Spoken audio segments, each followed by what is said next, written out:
तो आज अपन शुरू कर रहे हैं चैप्टर नंबर 10 जिसका नाम है डिजिटल डेटा एंड प्राइवेसी।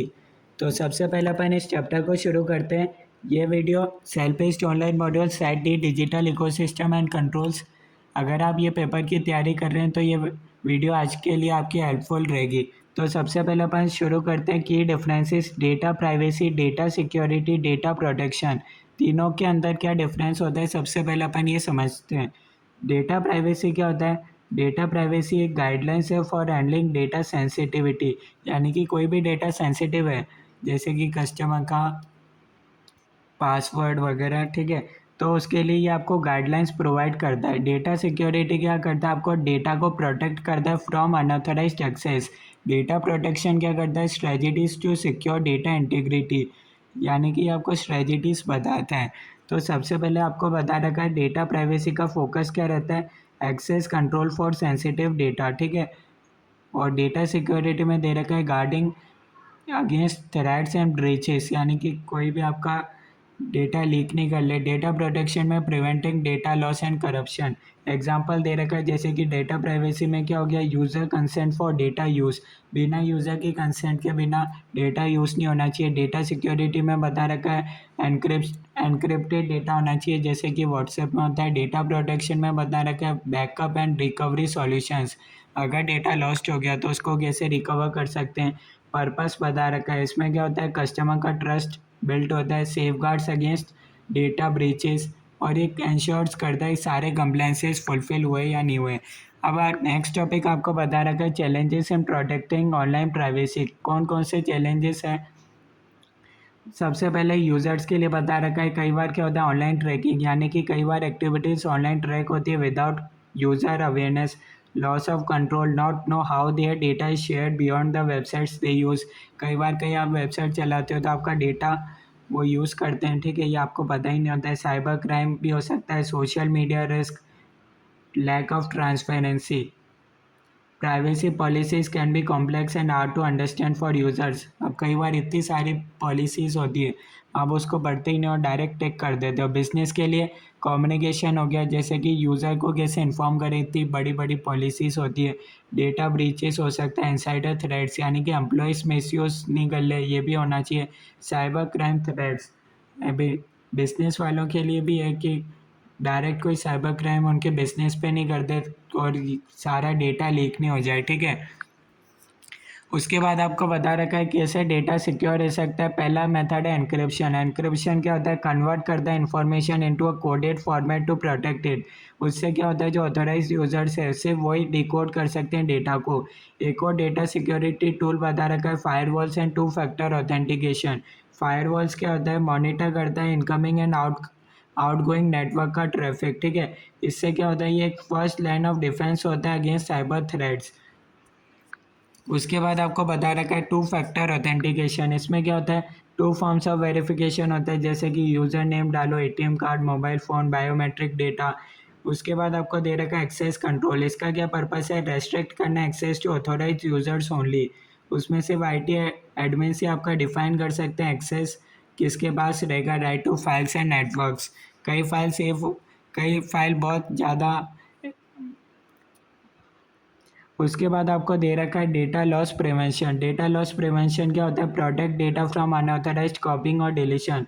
तो ये क्या करता है? इसका फंक्शनैलिटी बता रखा है monitors data usage and detect suspicious activities, prevents leakage of confidential information.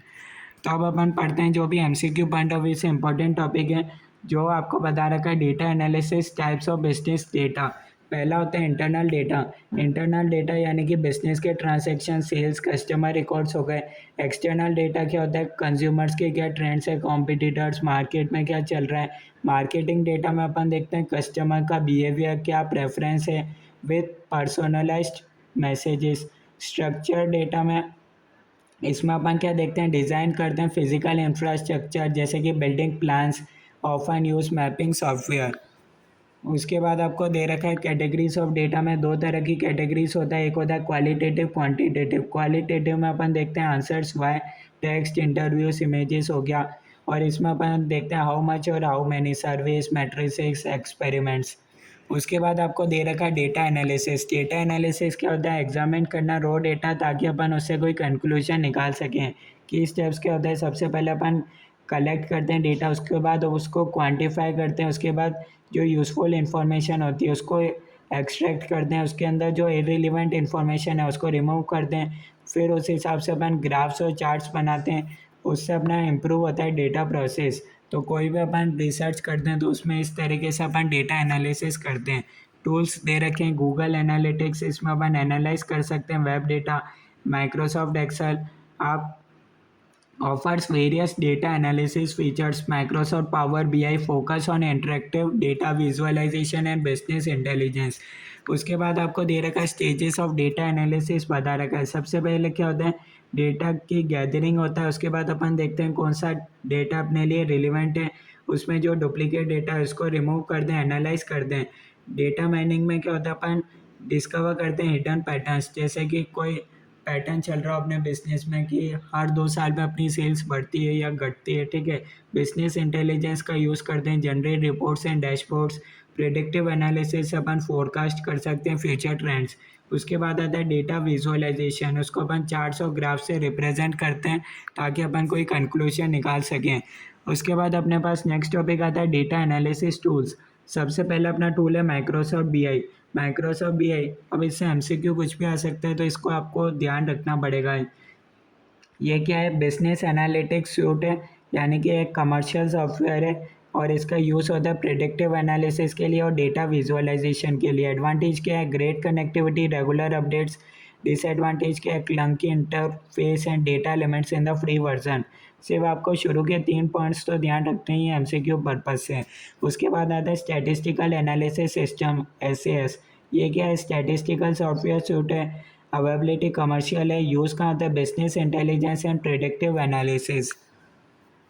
उसके बाद अपने पास आता है टेबलो। ये क्या है? डेटा विजुअलाइजेशन टूल है, कमर्शियल है, यूज़ कहाँ होता है? डैशबोर्ड्स एंड वर्कशीट्स के लिए। KNIMA, ये क्या है? डेटा इंटीग्रेशन प्लेटफॉर्म है, ओपन सोर्स है, डेटा माइनिंग और मशीन लर्निंग के लिए यूज़ होता है। उसके बाद आता है माइक्रोसॉफ्ट एक्सेल। ये क्या है? स्प्रेडशीट सॉफ्टवेयर है, कमर्शियल है, डेटा व्रैंकलिंग एंड रिपोर्टिंग के लिए यूज़ होता है। उसके बाद दे रखा है पाइथन। पाइथन क्या है? एक प्रोग्रामिंग लैंग्वेज है, ओपन सोर्स है, डेटा स्क्रैपिंग, एनालिसिस, रिपोर्टिंग के लिए यूज़ होता है। उसके बाद आपको दे रखा है आर। आर के एक प्रोग्रामिंग लैंग्वेज है, ओपन सोर्स है, स्टैटिस्टिकल एनालिसिस और डेटा माइनिंग के लिए यूज़ होता है। तो आपसे कोई सा भी पूछ सकते हैं एमसीक्यू में, तो आपको ध्यान रखना है। उसके बाद अपने पास है डेटा एनालिटिक्स के बारे में ओवरव्यू। वही है, डेटा एनालिटिक्स क्या होता है? अपन एनालाइज करते हैं डेटा को ताकि अपन इन्फॉर्म डिसीजंस, बिजनेस डिसीजंस ले सकें। एक वर्ड आता है एक्सप्लोरेटरी डेटा एनालिसिस, ईडीए। क्या होता है? इसमें अपन आइडेंटिफाई करते हैं पैटर्न्स और ट्रेंड्स इन डेटा। नेक्स्ट जो टॉपिक इम्पॉर्टेंट है एमसीक्यू पर्पज से, इसको आप इम्पॉर्टेंट मार्क कर सकते हो, जिसका नाम है टाइप्स ऑफ डेटा एनालिटिक्स। 4 तरह के होते हैं, डिस्क्रिप्टिव, डायग्नोस्टिक, प्रेडिक्टिव, प्रेस्क्रिप्टिव। सबसे पहले तो नाम से एमसीक्यू आ सकता है कौन कौन से 4 टाइप्स होते हैं। डिस्क्रिप्टिव में पूछते हैं व्हाट हैपन। डायग्नोस्टिक में होता है आखिर ये क्यों हुआ, why did it happen. Predictive में अपन देखते हैं what is likely to happen in future. Prescriptive में अपन एडवाइस यानी कि what is best course of action, ये अपन देखते हैं। उसके बाद अपने पास आता है डेटा एश्योरेंस। इसके की प्रैक्टिसेस बता रखें, जैसे कि data governance, manages data availability, usability, integrity, security. उसके बाद आता है data profiling, data matching, data quality reporting, master data management, customer data integration. ये आप रीड कर सकते हो, इतना खास नहीं है, ठीक है। Product information management, digital asset management, ये कस्टमर डेटा इंटरेक्शन इंटीग्रेशन, ये सिर्फ आप रीड कर सकते हो, इतना खास नहीं है। उसके बाद अपने पास आता है types of digital assets. Again ये आ सकता है कौन कौन से टाइप्स होते हैं, document, images, audio content, video, animation, media files, graphics, presentations. जो अपने लिए काम का टॉपिक आता है वो ये आ गया, इंफॉर्मेशन टेक्नोलॉजी एक्ट 2000। ये कब आया था? 17 अक्टूबर 2000 को आया था। क्या है? इंडियाज़ का प्राइमरी लॉ है for cyber crime and electronic commerce. की ऑब्जेक्टिव्स क्या है? ये इलेक्ट्रॉनिक ट्रांजैक्शंस को वैलिड बनाता है, डिजिटल सिग्नेचर्स को, ई फाइलिंग यानी कि इलेक्ट्रॉनिक सबमिशन ऑफ डॉक्यूमेंट्स हो सकता है और फंड ट्रांसफ़र भी हो सकता है। 2008 में अमेंडमेंट्स आए थे, उसमें पेनल्टीज़ को इंट्रोड्यूस करा था। 66A सेक्शन में आपको बताया था ऑफेंसिव मैसेजेस के लिए क्या पेनल्टी है, और सेक्शन 69 में आपको बता रखा था allow interception and monitoring of information, ठीक है। की इश्यूज बता रखे थे ऑथेंटिसिटी, यानी कि इंश्योर करना ट्रांजेक्शन्स जेन्युइन हो रहे हैं, रिलायबल हो रहे हैं, ट्रांजेक्शन्स एक्सेसिबल यानी कि ऑथेंटिकेट हो रहे हैं, डिजिटल डेटा। उसके बाद आपको दे रखा था प्राइवेसी रिक्वायरमेंट्स अंदर दे रखा है, जो कि 2011 में रूल्स बता रखे हैं। इसमें क्या बता रखा है, हर एक यूज़र से रिटर्न कंसेंट लेनी चाहिए कि उसका डेटा कलेक्ट और प्रोसेस हो सकता है, sensitive personal information privacy notice, ठीक है, पर्पस एंड ड्यूरेशन, ठीक है। उसके बाद जो अपने लिए काम का टॉपिक है वो है साइबर सिक्योरिटी रिक्वायरमेंट्स। इसमें दे रखा है क्या रिक्वायरमेंट है, डॉक्यूमेंटेशन होना चाहिए जो भी सिक्योरिटी प्रैक्टिसेस एंड प्रोसीजर्स, यानी कि यूज़र का डेटा कलेक्ट हो रहा है तब आपके पास ये जिम्मेदारी है कि यूज़र का डेटा लीक नहीं होना चाहिए आपके पास से। ISO 27001 में आपको कंप्लायंस दे रखे हैं, स्टैंडर्ड बता रखा है, ठीक है। उसके बाद जो एग्ज़ाम में एमसीक्यू आता है वो है कि provisions of IT related offences जो कि एग्ज़ाम में आ सकता है। पहला है सेक्शन 43। सेक्शन 43 क्या है, penalty for damage to computer and computer system. 43A में failure to protect personal data. 65 में tampering with computer source document. 66 में कंप्यूटर रिलेटेड ऑफेंसेस। 66B में बता रखा है रिसीविंग स्टोलन डॉक्यूमेंट सोर्सेस। किसी से भी एमसीक्यू आ सकता है, ठीक है। सेक्शन 66C में दे रखा है आइडेंटिटी थ्रेफ्ट। 66D में दे रखा है cheating by personation using computer resource, violation of privacy.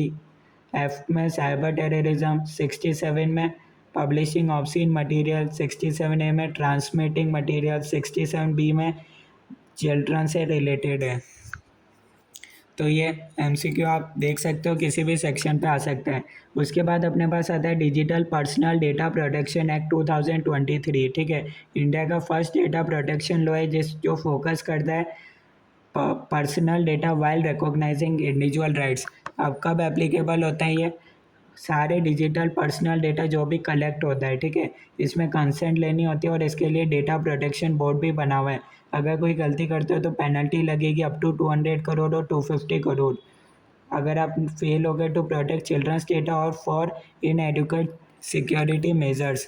अब एक आता है जीडीपीआर। जीडीपीआर क्या होता है, जनरल डेटा प्रोटेक्शन रेगुलेशन है, ईयू का है, ठीक है। अब इसमें प्रिंसिपल्स दे रखे हैं, अगेन आप इसको रीड कर सकते हो, इतना काम का नहीं है, एमसीक्यू पर्पज से। सिमिलरिटीज़ क्या है जीडीपीआर और दोनों ऑब्लिगेशंस बता रखे हैं, दोनों में रिपोर्टिंग से रिलेटेड दे रखा है, पेनल्टीज दोनों में बता रखे हैं, दोनों एक्ट के अंदर ऐसे राइट्स बता रखे हैं क्या इंडिविजुअल के राइट्स हैं।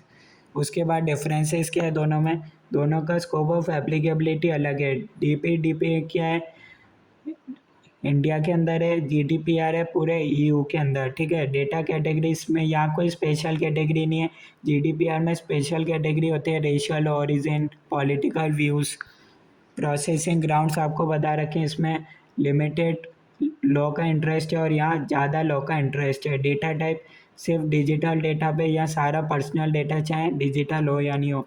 एज ऑफ कंसेंट यहाँ बता रखी 18 ईयर्स है, यहाँ 13 to 16 ईयर्स है। तो ये चैप्टर जितना मैंने आपको बताया उतना काफ़ी है। अब अपन करते हैं इस चैप्टर के एमसीक्यू।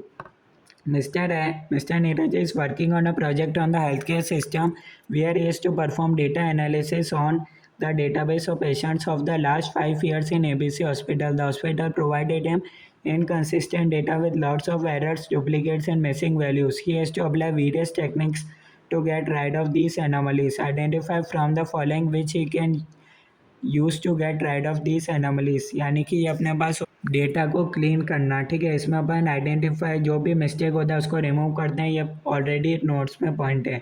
सेकंड पॉइंट है the key provisions of IT related offences are for the smooth working of banks in purview of a same what is the primary objective of SBI. क्या प्राइमरी ऑब्जेक्टिव होता है, तो main objective ही यही है, sensitive personal information, ठीक है। उसके बाद अपने पास थर्ड एमसीक्यू आता है which of following is not a type of data analytics technique. तो इसका आंसर हो जाएगा डिडक्टिव, ठीक है। उसके बाद अपने पास फोर्थ एमसीक्यू है what does the term data security encompass. Data security क्या होता है, प्रोटेक्शन ऑफ फिजिकल एसेट्स नहीं, प्रोवाइड्स टूल्स एंड पॉलिसीज नहीं, ensure integrity of data guideline भी नहीं है, एंश्योर इंटीग्रिटी ऑफ डेटा, ठीक है। तो फोर्थ थर्ड का आंसर है ऑप्शन बी, अपने पास फोर्थ का है सी। फिफ्थ एमसीक्यू अपने पास आता है इसमें आपको दे रखा है ABC Cooperative Bank strictly follows the policy of sensitive personal information. Choose the attribute that is not defined as SPI. कौन सा SPI नहीं है? Home address, password, financial information, biometric information. तो इसका करेक्ट आंसर है होम एड्रेस। बाकी सबसे compare कर से आप बाकी सबसे आप कंपेयर करोगे तो ये कॉमन चीज़ है होम एड्रेस। तो ये चैप्टर अपना कंप्लीट होता है। कोई डाउट है तो आप कमेंट्स में बता सकते हो। नेक्स्ट क्लास में अपन शुरू करेंगे एक और नया चैप्टर। Thank you.